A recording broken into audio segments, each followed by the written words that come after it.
No, this Jeep was produced in the USA on the 7th of April 1942, and it's a combat Jeep. It's got a radio, machine gun and a siren.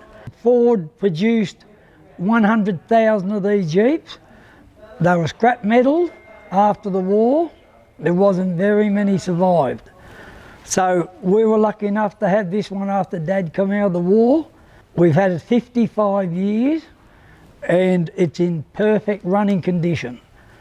I restored it 100%. I restored it. I do all my own mechanical work and painting, and I use it on Anzac Day to lead the march. It has been wonderfully built. It's a 4-wheel drive. It has a low ratio gear as well as a high ratio, and it has combat wheels, heavy wheels.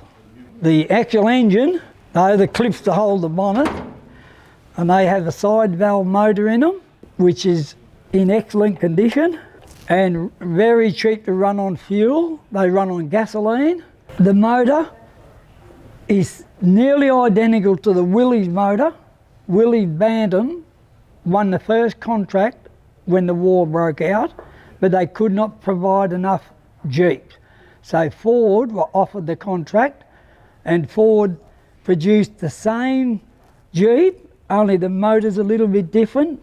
Ford won the contract because they put nuts on the head bolts instead of studs. If a stud broke off, it was difficult to get out. So they put nuts on, were softer than the bolt, and they could replace a head nut in minutes. Also, the only difference in a Willys and a Ford was those nuts I told you, and the cross member in the front on a Willys is a 2-inch pipe, where it's a boxing one on the front of this Jeep, which Ford made them all with the boxing on the front, yes. But it's an original, it's all original. It was used in combat in New Guinea, and when Darwin got bombed, they exported them into Australia on a lend-lease with the Commonwealth Government, and then after the war, the government sold them off.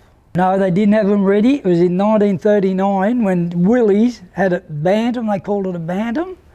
Then when America got involved in the war, when Pearl Harbor got bombed, that's when they produced 100,000 Jeeps, because they were involved in the war.